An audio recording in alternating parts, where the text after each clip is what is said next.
Oui, donc je continue, j'aimerais te dire aussi cette chose.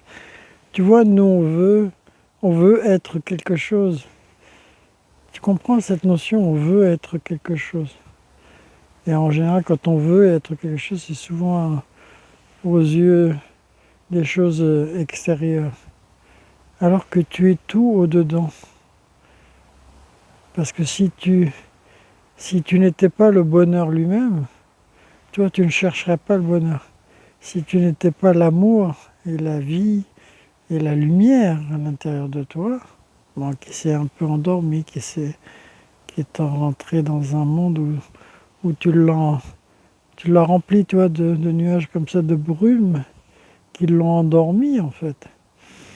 Eh ben, tu vois, si tu n'étais pas l'amour, imagine ça, si tout le monde dans le monde, tu vois, regarde l'étoile maintenant, elle apparaît bien, hein, c'est magnifique.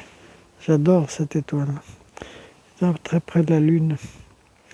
Toi, c'est incroyable, tu vois, cet astre qui éclaire la nuit, alors que c'est une pierre, tu vois. Alors, on dit que les prophètes, ce sont ça, ce sont un être, une pierre, que c'est.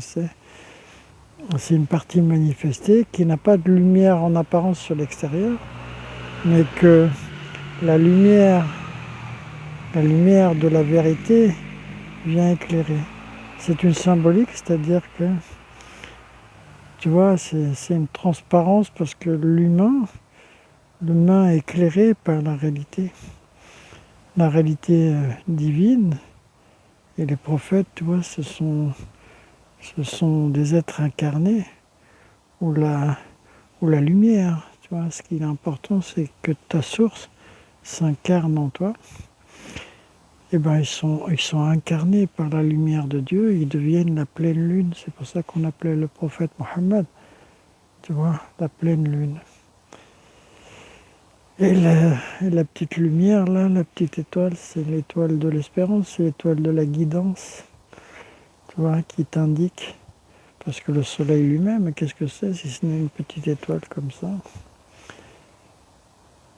J'aurais beaucoup de choses à te dire, mais j'essaie juste de te faire sentir, tu vois, cette harmonie, cette paix, tu vois, dans l'harmonie du ciel. Il y a tous les attributs divins, tu vois, la beauté, la sagesse, la lumière, la vie, la générosité. Tous ces attributs dans tout ce qui est dans l'infiniment grand et nécessairement dans l'infiniment petit. Les scientifiques ont cherché ce lien entre l'infiniment grand et l'infiniment petit. Veux-tu que je te dévoile le secret? Ben, le lien, c'est toi, tout simplement. Et c'est pour ça que la physique quantique a mis des années avant de réaliser, après toutes ces recherches, qu'elle oubliait toujours l'observateur. Parce que c'est bien l'observateur, tu vois, qui manifeste la beauté de ce monde et de cet univers. Tu t'étonnes de ça, hein? Mais à quel moment a commencé le Big Bang originel pour toi, si ce n'est au moment de ta conception, au moment où ces deux particules se rejoignent, spermatozoïde et ovule, et naît une énergie qui va te façonner et qui grandit. Toute chose démarre d'une graine, toute chose démarre d'un point d'origine. Le point d'origine, c'est pour ça que Dieu est le point d'origine dans l'esprit. Donc toute chose démarre d'un point d'origine.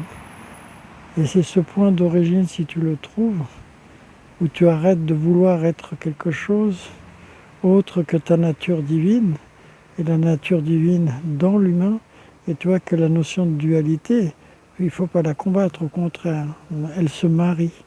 Les deux contraires se marient. C'est pour ça ces deux contraires, c'est-à-dire cette matière, la lune, avec ta lumière divine, ta nature qui s'incarne dans ton corps, alors tu vois, tu peux appréhender ce qu'est cette notion. C'est pas une notion d'ailleurs, ce que peut représenter la vérité.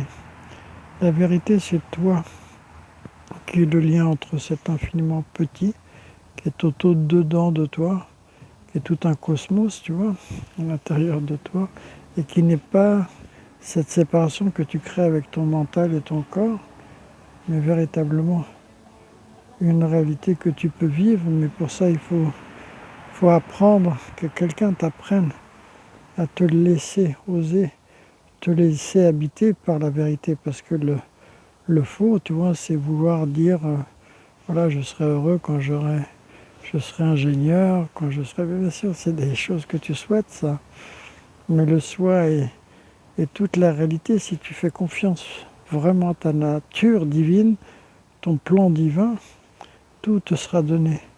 C'est pour ça qu'il est dit, tu aimeras la source, hein, tu aimeras ton Seigneur, ton Dieu, et tout te sera donné en plus. À bientôt.